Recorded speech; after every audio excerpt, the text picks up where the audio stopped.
students of class 9th. Welcome to the chapter 8. Here we are going to start a new chapter.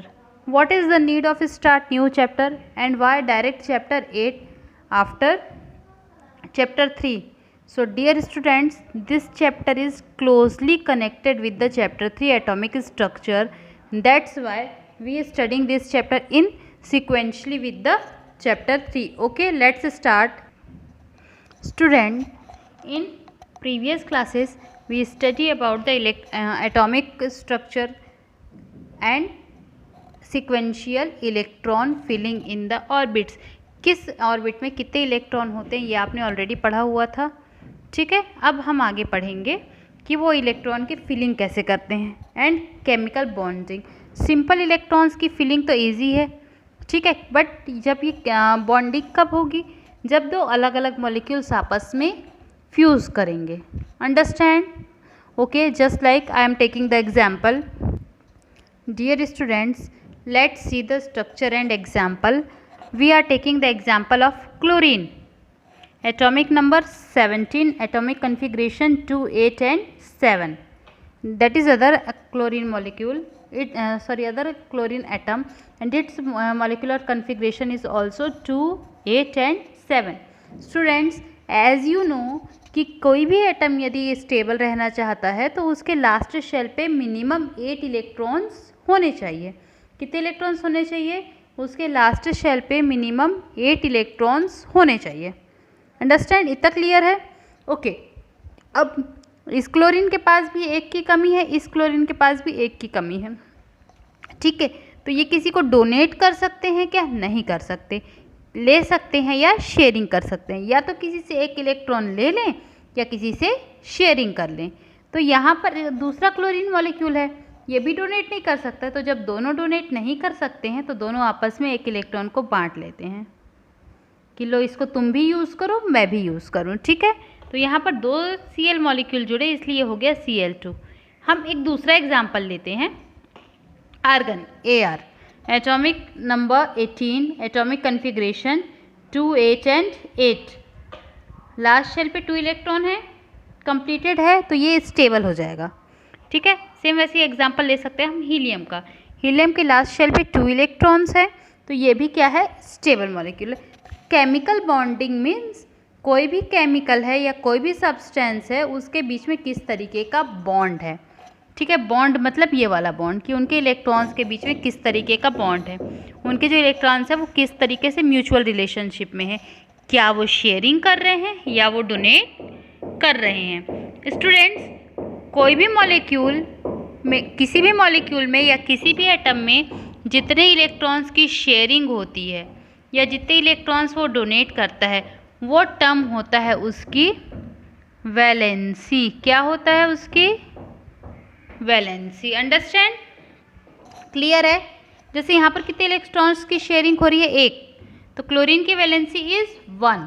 Organ में sharing होगी क्या? नहीं होगी, तो इसकी वैलेंसी ऑलमोस्ट क्या हो जाएगी स्टूडेंट्स? 0. Very good. आई बात समझ में? Valency, valence electron and valence shell अलग अलग हैं. Valency, valence electrons and valence shell, ये तीनों चीज़ें अलग अलग हैं. ऑक्टेट का मतलब समझ में आया? ऑक्टेट रूल एग्ज़ाम में आपके आता ही है स्टूडेंट्स, इसको बहुत अच्छे से करेंगे. वैलेंसी का मीनिंग समझ में आया? Valency is the property, valency is number of bonds that form in any chemical component or chemical compound. Understand? Valency is the number of bond which is present in any chemical. Understand? Valence shell जो outermost shell होता है, जैसे इसमें valence shell हो गया 2nd, इसमें हो गया 3rd, इसमें भी 3rd. That means last electron जिस शेल पे जाता है उस शेल को हम कहते हैं valence shell. Clear? Okay, let's see next topic. Students, let's talk about the molecule. When we are studying chemical bonding then we have to first understand the molecule. That what is molecule? कोई बताएगा? Tell me, anyone know about that? Okay, I am telling you. A molecule is the smallest part of an element or a compound which can exist freely. ठीक है, molecule का वो molecule या किसी भी compound, molecule जो होता है वो किसी भी कंपाउंड या किसी भी एलिमेंट का वो स्मॉलेस्ट पार्ट होता है जो फ्रीली रह सकता है। Just like in the air, oxygen O के फॉर्म में नहीं होता है, O2 के फॉर्म में होता है। आ रही है बात? तो ये O2 क्या हो जाएगा? It is a molecule. Understand now. अब let's talk about the ionic bond. Ionic bond नाम से पता चल रहा है ions. When we are talking about ions that means it is depends on the either positive or negative. Students, first let's see the structure. Sodium atomic number 11 281, chlorine atomic number 17 287. Students, क्या इन दोनों की sharing possible है? क्योंकि यदि sharing करेंगे तो 7 electrons में करनी पड़ेगी ना, तो शेयरिंग के लायक तो कुछ है ही नहीं। तो हम ये कर सकते हैं कि सोडियम जो है वो अपना एक इलेक्ट्रॉन दे दे और क्लोरीन उससे ले ले। तो ऐसे में सोडियम का ऑक्टेट 2 and 8 करके कंप्लीट हो जाएगा और क्लोरीन का ऑक्टेट 288 हो जाएगा। ठीक है, इतना तो समझ में आ गया कि हाँ ये इसको दे दिया। ठीक है, अब ये प्लस और माइनस का क्या सीन होता है? तो स्टूडेंट्स, आपको ये मालूम है कि किसी भी एलिमेंट में जो इलेक्ट्रॉन्स और प्रोटॉन्स होते हैं, positive and negative charge, they are always equal. तो यहाँ पर प्रोटॉन भी 11 है, इलेक्ट्रॉन भी 11 है, बट स्टूडेंट्स चक्कर कौन लगा रहा है? इलेक्ट्रॉन। तो जाहिर सी बात है हमको निकालना क्या पड़ेगा? इलेक्ट्रॉन। सपोज हमने एक इलेक्ट्रॉन यहाँ से निकाल दिया, तो प्रोटॉन कितने बचे? 11, बट इलेक्ट्रॉन कितने बचे? 10। पॉजिटिव साइन एक ज़्यादा है इसलिए इसके ऊपर एक प्लस। सेम वैसे ही हमने इलेक्ट्रॉन डाला है ना, डाला है तो वो बाहरी शेल में रहेगा, अंदर तो जाएगा नहीं। ठीक है, तो इसलिए प्रोटॉन 17 और इलेक्ट्रॉन 18, एक इलेक्ट्रॉन ज़्यादा है इसलिए negative sign. So that is the ionic bond. ठीक है, आयनिक बॉन्ड के जो भी कंपाउंड होते हैं स्टूडेंट्स, वो बहुत ज़्यादा स्ट्रॉन्ग होते हैं। आई बात समझ में? वो क्या होते हैं? वो बहुत ज़्यादा स्ट्रॉन्ग होते हैं और गुड कंडक्टर्स ऑफ इलेक्ट्रिसिटी होते हैं। आई बात समझ में? क्या होते हैं? Good conductor of electricity. ठीक है, okay, let's move to the next topic, that is covalent compound. Next topic start करने से पहले हम एक और एग्जाम्पल देख लेते हैं। एग्जाम्पल है Ca और ऑक्सीजन। CaO का एग्जाम्पल है। Ca is oxygen, its atomic number is 20 and O is for oxygen, Ca for calcium and O for oxygen. ठीक है, एटॉमिक कन्फिग्रेशन लिखा हुआ है स्टूडेंट्स। इसके पास 2 इलेक्ट्रॉन ज़्यादा है ना, यदि ये डोनेट कर देगा तो ऑक्टेट कंप्लीट हो जाएगा। ठीक है, और ऑक्सीजन को कितने की नीड है? ऑक्सीजन को भी 2 की ही नीड है। तो यहाँ पर 2 इलेक्ट्रॉन कम हुआ इसलिए पॉजिटिव साइन लगा, और वहाँ पर 2 इलेक्ट्रॉन बढ़ा इसलिए माइनस का साइन लगा। Let's go to the covalent bonds. Students, now we have to study about the covalent bond. It is the bond formed by the mutual sharing. Understand? It is the bond formed by the mutual sharing. ठीक है, इतना समझ में आ गया? Okay, तो क्या होता है स्टूडेंट्स कि जब कोई भी एटम जब कोई भी एटम ना तो वो डोनेट कर पा रहा है, ले पा रहा है या दे पा रहा है, तो वो उस कंडीशन में वो एक बीच का रास्ता निकालता है कि लो चलो हम इसका दोनों यूज़ हम दोनों करते हैं। जैसे क्लास में अमूमन होता है, किसी के पास सपोज एक पेन एक्स्ट्रा है, किसी के पास कम है, तो उसने दे दिया। बट यदि मान लो बाजू वाले के पास पेन नहीं है और आपके पास भी वो इकलौता पेन है, तो आप क्या करेंगे? उसकी शेयरिंग करेंगे कि तुम भी कर लो मैं भी कर लूँ। तो ये जो कोवेलेंट बॉन्ड है ये म्यूचुअल शेयरिंग से बनता है, 2 के बीच में शेयरिंग से। चलिए कैसे बनता है आइए देखते हैं। सपोज दैट कार्बन के पास 6 इलेक्ट्रॉन्स है, 2 और 4 कन्फिग्रेशन। क्लोरीन के पास 17 है, 2 8 7। इसके लास्ट में 1 इलेक्ट्रॉन की कमी है और इसके पास कितने इलेक्ट्रॉन्स हैं? 4। तो इसको 4 से मल्टीप्लाई कर दो और चारों तरफ शेयरिंग कर लो। दोनों का ऑक्टेट कंप्लीट है। कार्बन ने इसके साथ शेयरिंग की तो उसके लास्ट शेल पे 2, 2 4, 2 6, 2 8 हो गए। और क्लोरीन को भी एक इलेक्ट्रॉन मिल गया। क्यों? क्योंकि कार्बन जो है वो न लेगा न देगा, वो क्या कर सकता है स्टूडेंट्स, वो केवल शेयरिंग कर सकता है। ठीक है, जैसे आप CO2 में देखें कार्बन डाइऑक्साइड पे, आपको डायग्राम में दिख रहा है क्लियर। ठीक है, यहाँ पर जो हाइड्रोजन लिखा है बाय मिस्टेक हो गया, उसकी जगह पे आपको O लिखना है।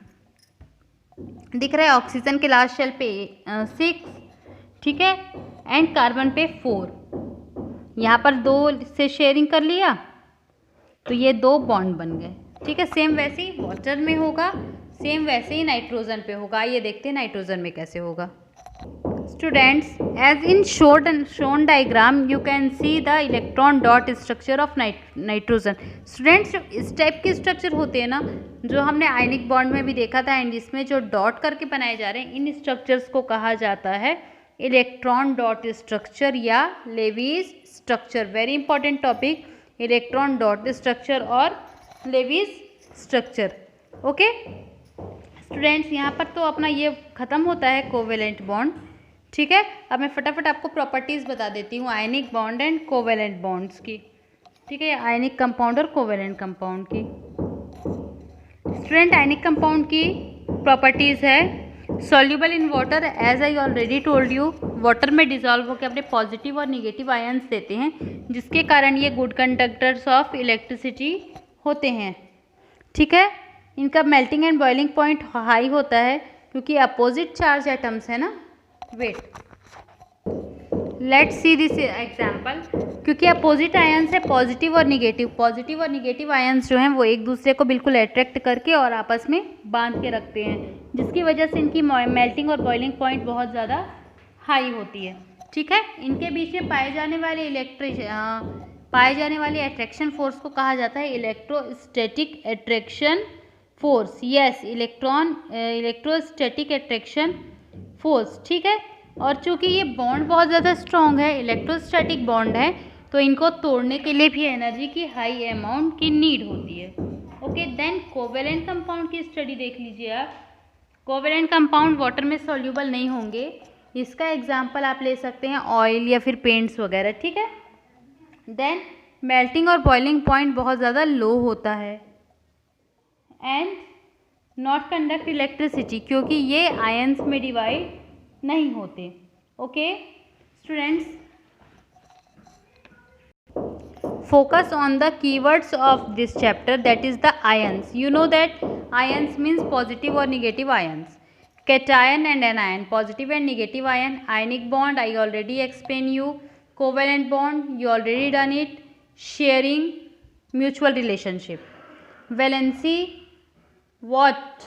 Valency is the number of bond forming electrons. Ionic compound, covalent compound, noble or inert gases. Students, the gases in which their valency is 0, हमने आर्गन का एग्जाम्पल लिया था, they are known as the noble gases or inert gases. Valence shell, outermost shell is known as the valence shell. Octet, 8 electrons in outermost shell. 8 electrons in outermost shell, that is known as the octet. Electrostatic attraction, I already told you that, कि opposite charge के बीच में लगता है। Electron dot या Lewis structure, जो electrons के number गिन के हम डॉट दे के बनाते हैं, this is known as the electron dot structure. Students, यहाँ पर ये चैप्टर कंप्लीट होता है। नेक्स्ट डे पे हम मिलेंगे अपने नेक्स्ट चैप्टर के साथ, that is chemical formula and mole concept. ठीक है स्टूडेंट्स, ये जो चैप्टर है chemical formula and mole concept, ये हार्डली 3 डेज़ का है। ठीक है, हम जल्दी से जल्दी इसे कंप्लीट करने की कोशिश करेंगे। Okay, that's it and thank you for listening. बेटा, if you find any query then call on my number. Okay, good day, bye.